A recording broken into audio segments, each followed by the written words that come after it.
Hello, hello, hello, and welcome back. I'm Nicole O'Sullivan, and we're picking up in the 7 habits of highly effective teens.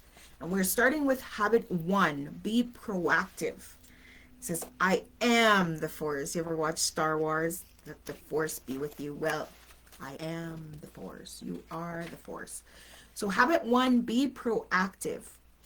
Growing up in my home, Growing up in my home was at times a big pain. Why? Because my dad always made me take responsibility for everything in my life. Whenever I said something like, Dad, my girlfriend makes me so mad, without fail, Dad would come back with, Now come on, Sean. No one can make you mad unless you let them. It's your choice. You choose to be mad. Or if I said, My new biology teacher stinks. I'm never going to learn a thing. Dad would say, Why don't you go to your teacher and give him some suggestions? Change teachers. Get a tutor if you have to. If you don't learn biology, Sean, it's your fault, not your teacher's. He never let me off the hook. He was always challenging me, making sure that I never blamed someone else for the way I acted. Luckily, my mom let me blame other people and things for my problems, or I might have turned out psycho. So, you do need a parent who allows you to just vent, I guess. Um, I often screamed back, You're wrong, Dad. I didn't choose to be mad. She made me mad. Just get off my back and leave me alone. You see, Dad's idea that you're responsible for your life was hard medicine for me to swallow as a teenager. But with hindsight, I see the wisdom in what he was doing. He wanted me to learn that there are two types of people in this world, the proactive and the reactive. Those who take responsibility for their lives and those who blame, those who make it happen and those who get happened to. Habit 1, be proactive, is the key to unlocking all the other habits, and that's why it comes first. Habit 1 says, I am the force. I am the captain of my life. I choose my attitude. I'm responsible for my own happiness or unhappiness. I'm in the driver's seat of my destiny, not just a passenger. Being proactive is the first step toward achieving the private victory. Can you imagine doing algebra before learning addition and subtraction? Not gonna happen. The same goes for the 7 habits. You can't do habits 2, 3, 4, 5, and 6 and 7 before doing habit 1. That's because until you feel you're in charge of your own life, nothing else is really possible. Now, is it? Proactive or reactive? The choice is yours. Oh, I'm going to share a quote. People are just as happy as they make up their mind to be. People are just as happy as they make up their mind to be. So, choose how happy you want to be today. Proactive or reactive, the choice is yours. Each day, you and I have about 100 chances to choose whether to be proactive or reactive. In any given day, the weather is bad, you can't find a job, your sister steals your blouse, you lose an election at school, your friend talks behind your back, someone calls you names, your parents don't let you take the car for no reason, you get a parking ticket on campus, and you flunk a test. So what are you going to do about it? Are you in the habit of reacting to these kinds of everyday things, or are you proactive? The choice is yours. It really is. You don't have to respond to the way everyone else does or the way people think you should. How many times have you been driving down the road when suddenly somebody cuts in front of you, making you slam on your brakes? What do you do? Do you fly off at the mouth? Give them the bird? Let it ruin your day? Lose bladder control? Or do you just let it go? Laugh about it. Move on. The choice is yours. Reactive people make choices based on impulse. They're like a can of soda pop. If life shakes them up a bit, the pressure builds and they suddenly explode. Hey, you stupid jerk! Get out of my lane! Proactive people make choices based on values. They think before they act. They recognize they can't control everything that happens to them, but they can control what they do about it. Unlike reactive people who are full of carbonation, proactive people are like water. Shake them up all you want, take off the lid, and nothing. No fizzing, no bubbling, no pressure. They're calm, cool, and in control. I'm not going to let that guy get me upset and ruin my day. A great way to understand the proactive mindset is to compare the proactive and reactive responses to situations that happen all the time.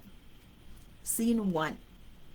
You overhear your best friend bad-mouthing you in front of a group. She doesn't know you overheard the conversation. Just 5 minutes ago, this same friend was sweet-talking you to your face. You feel hurt and betrayed. Reactive choices. Tell her off, then hit her. Go into a deep depression because you feel so bad about what she said. Decide that she's a two-faced liar and give her the silent treatment for 2 months. I think that would happen to a lot of people. Spread vicious rumors about her, or after all, she did it to you. So that's the reactive choices. Proactive choices. Forgive her. Confront her and calmly share how you feel. Ignore her and give her a second chance. Realize that she has weaknesses just like you and that occasionally you talk behind her back without really meaning any harm. Scene 2. You've been working at your job in the store for over a year now and have been extremely committed and dependable. 3 months ago, a new employee joined the crew. Recently, he was given the coveted Saturday afternoon shift. The shift you were hoping for. Reactive choices. Spend half your waking hours complaining to everyone and their dog about how unfair the decision was. Scrutinize the new employee and find his every weakness. Become convinced your supervisor has formed a conspiracy and is out to get you. Or begin to slack off while working on your shift. Proactive choices. Talk to your supervisor about why the new employee got the better shift. Continue to be a hardworking employee. Learn what you can do to improve your performance. And 4, if you determine you're in a dead-end job, begin looking for a new one. Listen to your language. You can usually hear the difference between proactive and reactive people by the type of language they use. Reactive language usually sounds like this. That's me. That's just the way I am. What they're really saying is, I'm not responsible for the way I act. I can't change. I was predetermined to be this way. If my boss wasn't such a jerk, things would be different. That's another reactive way. What they're really saying is, my boss is the cause of all my problems, not me. Thanks a lot. You just ruined my day. What they're really saying is, I'm not in control of my moods. You are.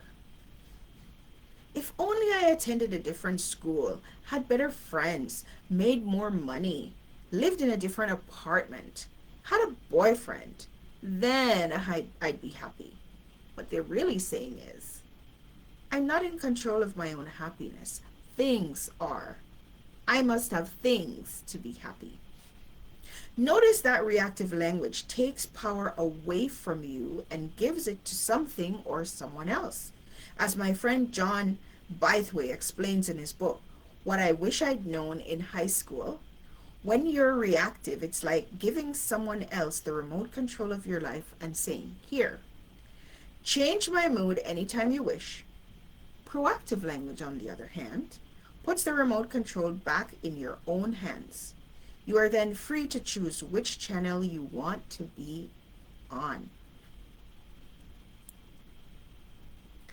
Now, reactive language, we have 2 columns, versus the proactive language. Reactive language, I'll try. Proactive, I'll do it. Reactive, that's just the way I am. Proactive, I can do better than that. Reactive language, there's nothing I can do. Proactive, let's look at all our options. Reactive language, I have to. Proactive language, I choose to. Reactive language, I can't. Proactive language, there's gotta be a way.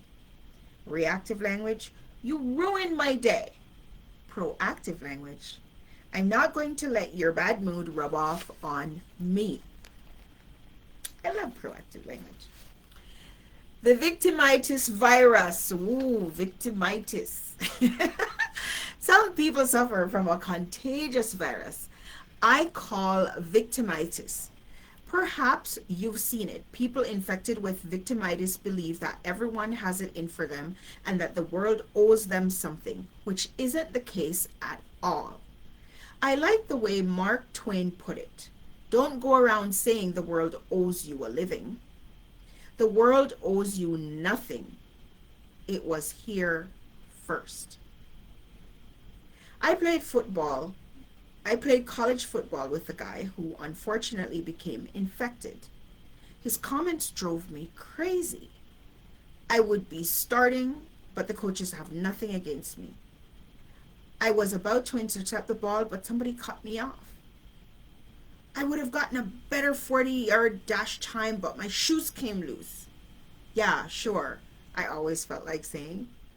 And I'd be president if my dad weren't bald.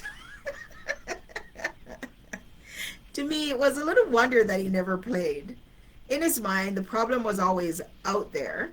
He never considered that perhaps his attitude was the problem. Adriana, an honor student from Chicago, grew up in a home plagued by victimitis. I'm black and proud of it. Color has not stood in my way, and I learned so much from white and black teachers and counselors alike. But in my own home, it's a different thing. My mother, who dominates the family, is 50 years old, came from the South, and still acts as though slavery was just abolished. She sees my doing good in school as a threat, as if I'm joining the white folks. She still uses language like, the man is keeping us from doing this and that, he's keeping us boxed up, and won't let us do anything. I always rebut with, no man is keeping you from doing anything, only yourself, because you keep thinking the way you think. Even my boyfriend falls into the white man is holding me back attitude. When he was recently trying to purchase a car and the sale didn't go through, he remarked with frustration, the white man doesn't want us to get anything. I almost lost it and confronted him with how silly that kind of thinking was. But it only resulted in him feeling that I was taking the side of the white man. I remain convinced that the only person who can hold you back is yourself. Besides feeling like victims, reactive people are easily offended, blame others, get angry, and say things they later regret. Whine and complain, wait for things to happen to them, change only when they have to. It pays to be proactive. Proactive people are a different breed. Proactive people are not easily offended. Take responsibility for their choices. They think before they act. They bounce back when something bad happens. They always find a way to make it happen. They focus on things that they can do something about, and don't worry about things they can't. I remember starting a new job and working with a guy named Randy. I don't know what his problem was, but for some reason Randy didn't like me, and he wanted me to know it. He'd say rude and insulting things to me. He was constantly talking behind my back and getting others to side with him against me. I remember returning from a vacation one time and a friend telling me, boy, Sean, if you only knew what Randy has been saying about you, you'd better watch your back. There were times I wanted to pound the guy. But I somehow managed to keep my cool and ignore his silly attacks. Whenever he insulted me, I made it a personal challenge to treat him well in return. I had faith that things would work out in the end if I acted this way. In a matter of a few months, things began to change. Randy could see that I wasn't going to play his game and began to lighten up. He even told me one time, I've tried to offend you, but you won't take offense. After being at the company for about a year, we became friends and gained respect for each other. Had I reacted to his attacks, which was my feline instinct, I'm certain we wouldn't be friends today. Often, all it takes is one person to create a friendship. Mary Beth discovered for herself the benefits of being proactive. And this is what Mary Beth had to say. I'd taken a class at school where we had talked about proactivity, and I had wondered about how to really apply it. One day I was checking groceries for a guy. He suddenly told me that the groceries I had just rung up weren't his. My first reaction was to say, "You idiot," then put the bar down between the other customers' groceries. "Why didn't you stop me sooner?" So I have to delete it all and call to get the changes approved by a supervisor while he just stands there and thinks it's funny. Meanwhile, the air is rising and I'm getting really irritated. To top it off, he then has the nerve to question the price I charged him for the broccoli. To my horror, I discovered that he was right. I'd put the wrong code numbers in the register for the broccoli. Now I was extra irritated and so tempted to lash out at him to cover for my own mistake. But then this idea popped into my mind. Be proactive. So I said, "You're right, sir. It's completely my fault. I will correct the pricing. It will just take a couple of seconds." I also remembered that being proactive doesn't mean you're a doormat, so I reminded him nicely that to avoid this kind of thing in the future, he would need to always put the bar down that separates orders. It felt so good.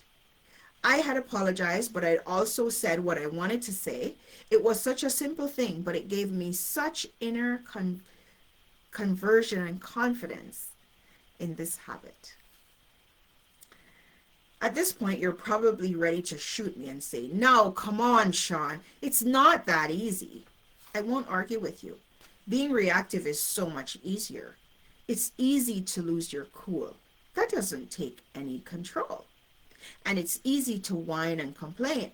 Without question, being proactive is the higher road. But remember, you don't have to be perfect. In reality, you and I aren't either completely proactive or reactive, but probably somewhere in between.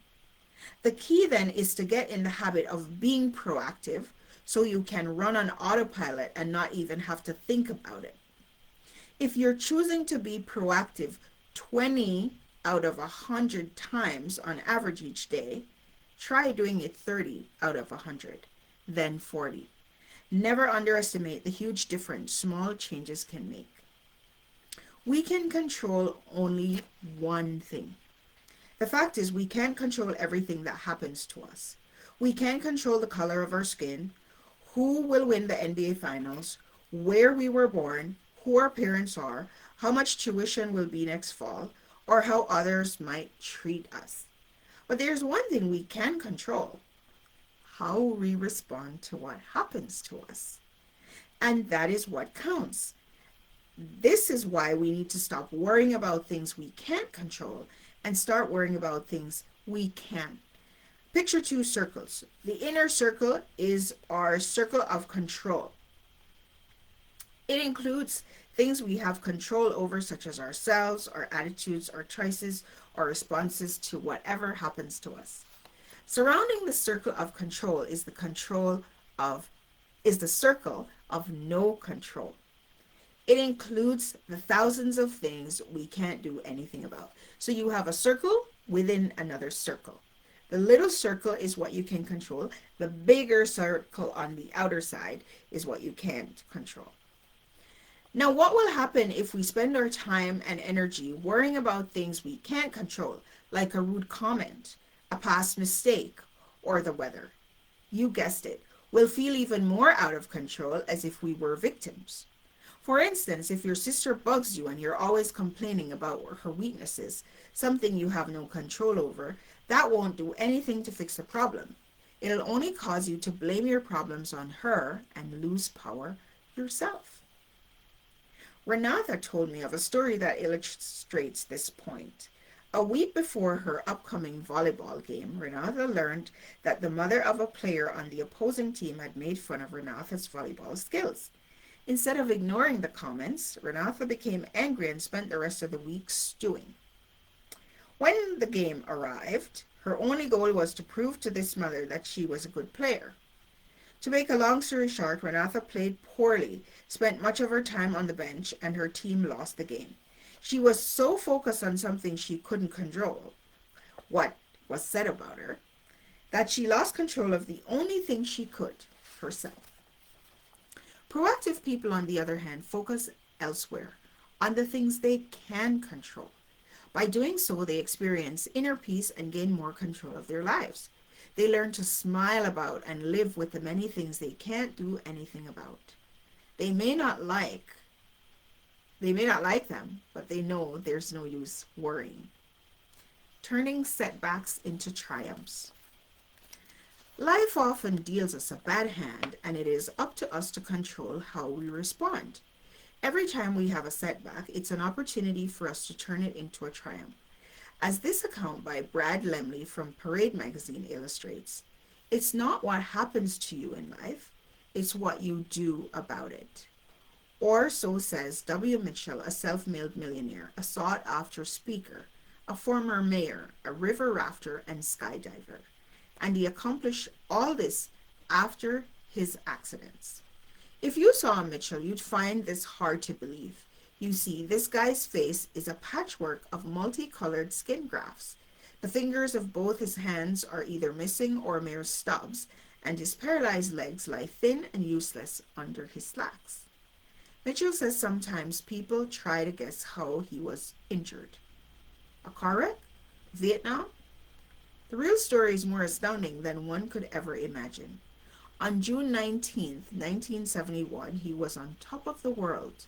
The day before, he had bought a beautiful new motorcycle.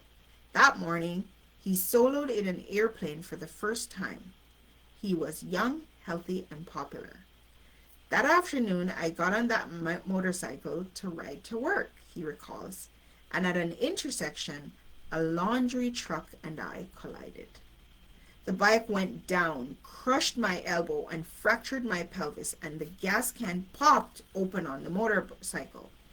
The gas poured out, the heat of the engine ignited it, and I got burned over 65% of my body.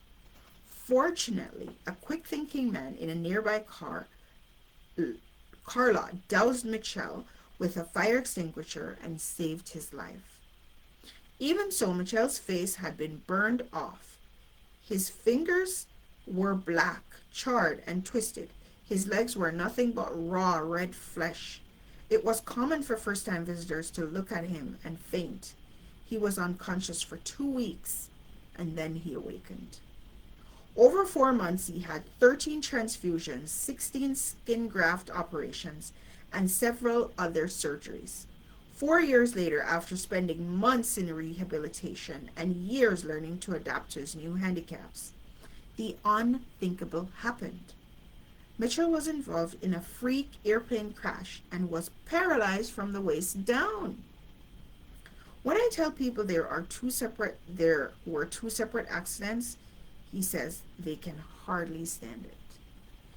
After his paralyzing plane crash accident, Mitchell recalls meeting a 19-year-old patient in the hospital's gymnasium. This guy had also been paralyzed. He had been a mountain climber, a skier, an active outdoors person, and he was convinced that his life was over. Finally, I went over to this guy and said, "You know something? Before all this happened to me, there were 10,000 things I could do. Now there are 9,000. I could spend the rest of my life dwelling on the 1,000 that I lost, but I choose to focus on the 9,000 that are left." Mitchell says his secret was twofold. First is the love and encouragement of friends and family, and second is a personal philosophy he has gleaned from various sources. He realized he did not have to buy society's notion that one must be handsome and healthy to be happy. "I'm in charge of my own spaceship," he states emphatically. "It's my up, my down. I could choose to see the situation as a setback or a starting point. I know how Helen Keller put it. So much has been given to me. I have no time to ponder that which has been denied. Although most of our setbacks won't be as severe as Mitchell's, all of us will have our fair share. You might get dumped by a girlfriend. You may lose an election at school. You may get beaten up by a gang. You may get accepted. You may not get accepted to the school of your choice. You may become seriously ill. I hope and believe that you will be proactive and strong in these defining moments. I remember a major setback of my own. 2 years after I'd become the starting quarterback in college, I seriously injured my knee, fell behind, and subsequently lost my position. I vividly recall Coach calling me into his office just before the season began and telling me they were handing the starting job to someone else. I felt sick. I'd worked my whole life to get this position. It was my senior year. This wasn't supposed to happen. As a backup, I had a choice to make. I could complain, badmouth the new guy, and feel sorry for myself. Or I could make the most of the situation. I love a cartoon they have in here. Right there. And it's pretty much saying, look at this as an opportunity to grow. So when you have a setback, look at it as an opportunity to grow. Luckily, I decided to deal with it. I was no longer throwing touchdowns, but I could help in other ways. So I swallowed my pride and began supporting the new guy and the rest of the team. I worked hard and prepared myself for each game as if I were the starter, and more significant, I chose to keep my chin up. Was it easy? Not at all. I often felt like a failure. Sitting out every game after being the starter was humiliating, and keeping a good attitude was a constant struggle. Was it the right choice? Definitely. Even though I wore out my bum on the bench all year, I contributed to the team in other ways. Most important, I took responsibility for my attitude. I cannot begin to tell you what a positive difference this singular decision made in my life. Rising above abuse. One of the hardest setbacks of all is coping with abuse. I'll never forget the morning I spent with a group of teens who had been sexually abused as children, were victims of date rape, or otherwise abused emotionally or physically. Heather told me this story. I was sexually abused at 14. It happened when I was at fair. A boy from school came up to me and said, "I really need to talk to you. Come with me for a few minutes." I never suspected anything because this kid was my friend and had always been really nice to me. He took me on a long walk and we ended up down at the dugouts at the high school. That was where he forced and raped me. He kept telling me, "If you tell anyone, no one will believe you. You wanted this to happen to you anyway." He also told me that my parents would be so ashamed of me. I kept quiet about it for 2 years. Finally, I was attending a help session where people who were abused told their stories, and this one girl got up and told a story similar to mine.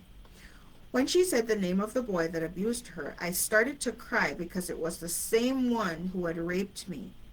It turned out there were 6 of us who were victimized by him.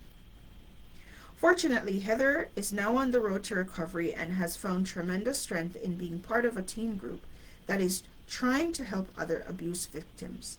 By coming forward, she has also put a stop to more people being hurt by the same boy. Bridget's story, unfortunately, is very common. This is her story.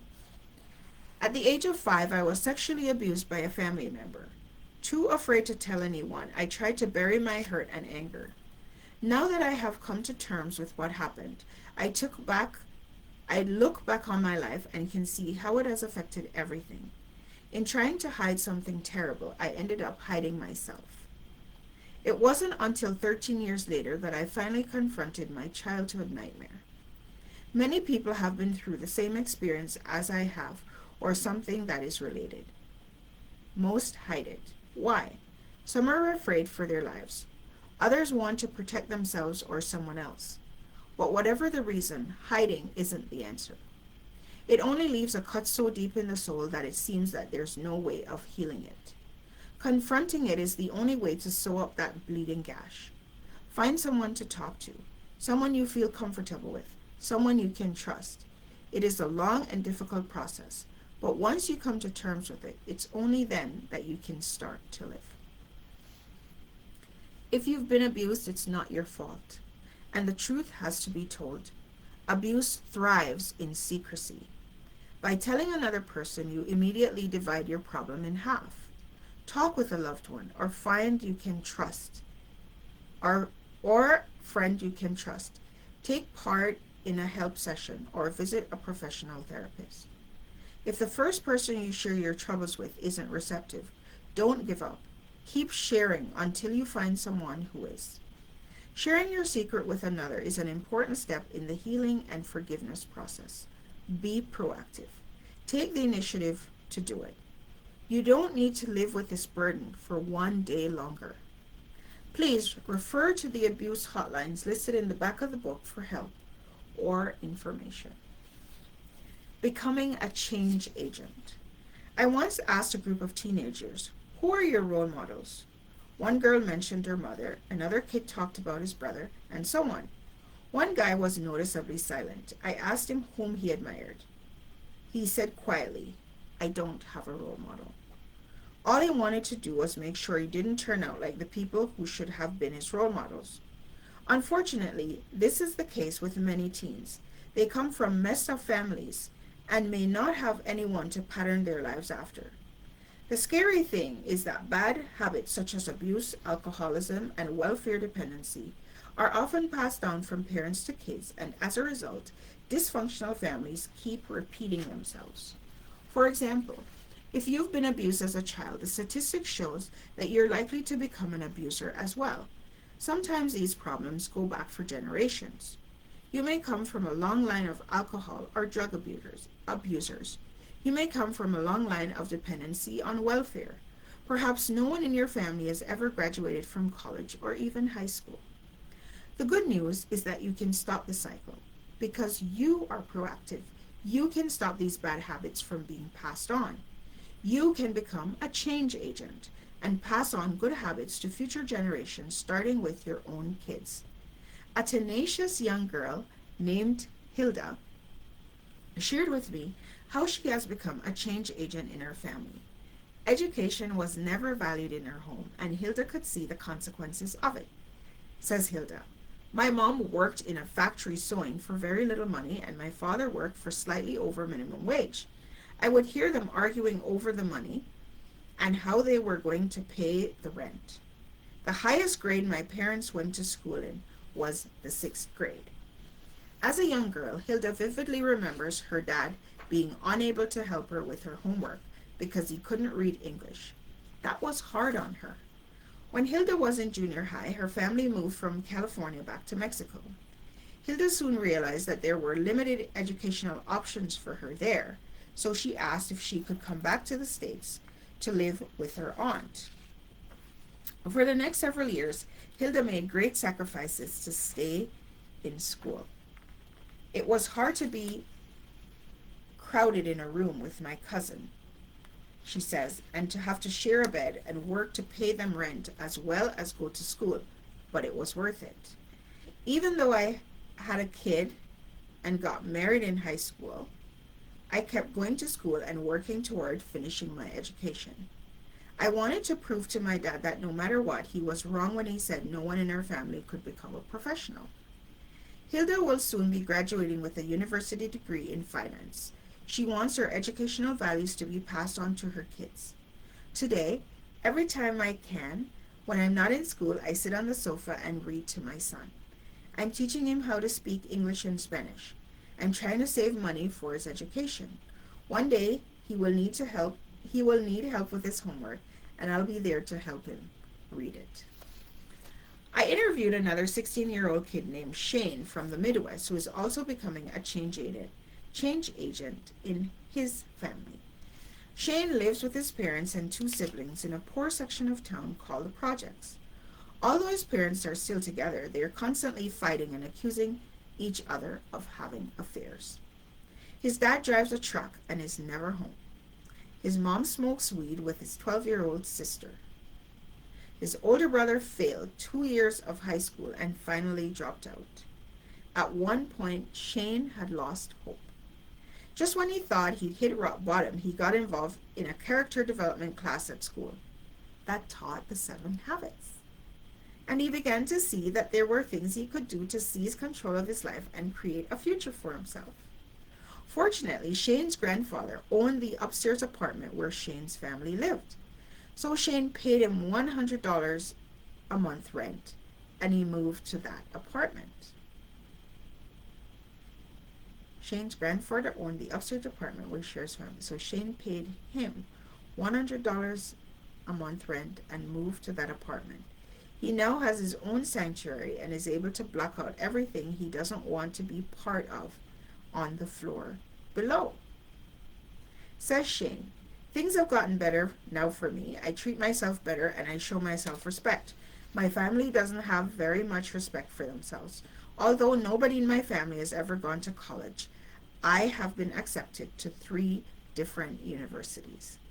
Everything I do is for my future. My future is going to be different. I know I won't sit down with my 12-year-old daughter and smoke weed. You have the power within you to rise above whatever may have been passed down to you. You may not have the option of moving upstairs to escape it all as Shane did, but you can figuratively move upstairs in your mind. No matter how bad your predicament is, you can become a change agent and create a new life for yourself and whatever may follow. Here's a quote in here. Whatever I fail or succeed shall be no man's doing but my own. No. Whether I fail or succeed shall be no man's doing but my own. I am the force. And that's by Elaine Maxwell. Whether I fail or succeed shall be no man's doing but my own. I am the force. So I usually like to go around the half-hour mark with these readings, and we're already there. So what I'm going to do is treat this as part 1 for the reading for today. And yep, we're closer to 40 minutes today. So we're going to pick up at growing your proactive muscles in the same chapter in our next session. Have a blessed day, and be sure to follow me on YouTube at Menacole Transforms, or on TikTok at the same handle, Menacole Transforms. Have a blessed day. Take care.